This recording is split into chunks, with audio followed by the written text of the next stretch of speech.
Hey guys, no footage for this one because something went wrong in the production process. But welcome back to the Dinty channel. So today I want to do a more philosophy discussion or analysis type video on the subject, is rage bait a sin? I know, but I think it's important. I think this is something worth discussion. So let's get down to brass tacks. So first off, what's the motive? Okay, what's the motive of rage bait?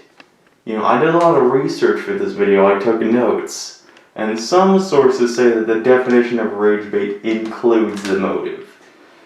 A motive for, say,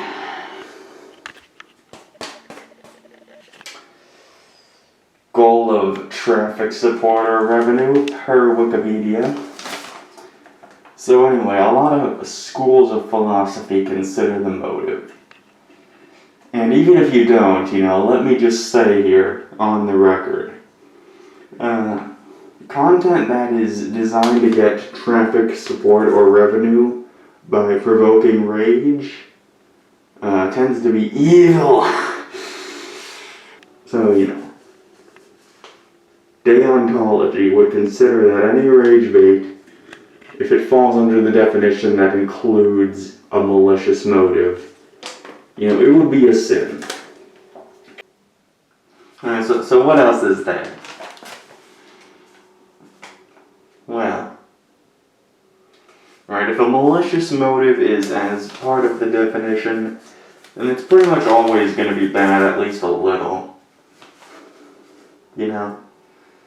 Those influencers who make videos talking about, oh, I got a PS5, what a poor thing for poor people, those evil people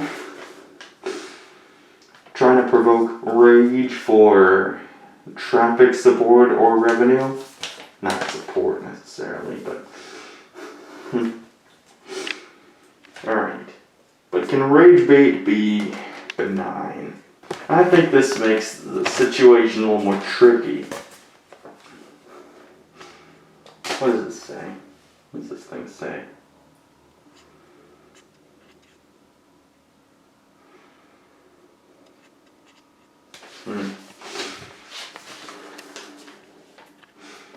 Alright, what are the consequences of rage bait? Okay, I mentioned deontology, and what about consequentialism?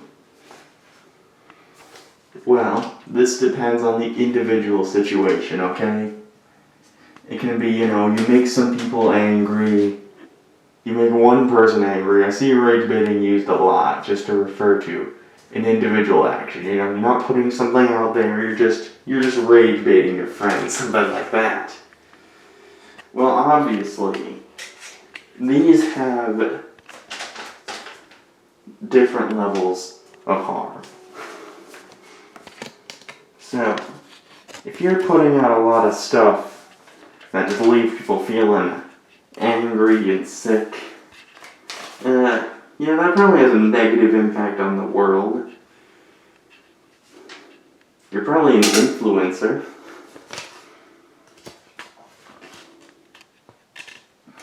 Alright, but jokes between friends, okay, we can't say this is really a sin. In most cases, you don't want to cross the line. What does this say?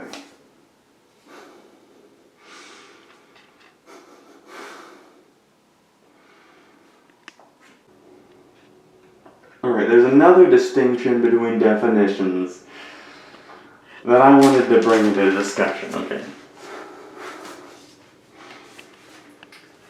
Is rage baiting temporal? What does this mean? Okay, what nonsense are you saying? Well, it's a noun and a verb. So if you rage bait, you're making content that provokes outrage, okay? Now, is the common use of rage bait, rage baiting your friend, is that making content? Your words, maybe your words are the content. Maybe. Okay, if they're not, that means rage bait has to be putting something out there, you know? Maybe rage bait before the internet would be leaving some offensive sculpture out in the public plaza. So why is this worth discussion of whether it's a sin or not? Well, if you're leaving something out there, that in a way that's a sort of a trap, and you're gonna affect a lot more people than just yanking your friend's chain. So, and even if someone does see through it, even if someone sees through your account, I don't know, they probably won't feel overjoyed at that, given the things we see made by influencers that make people mad. You know, it's not very joy-inspiring content.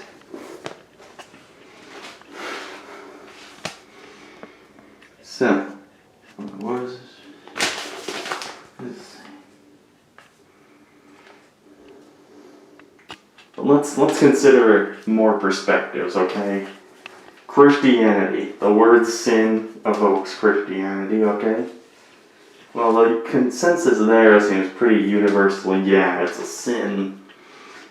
Many people are saying this, citing Proverbs 26:18-19, say, like a maniac shooting flaming arrows of death is one who deceives their neighbor and says, I was only joking.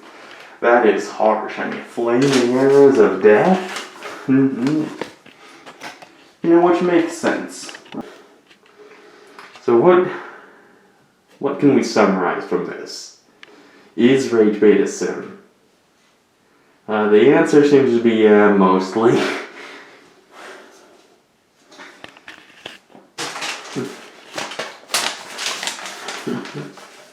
Yeah, mostly.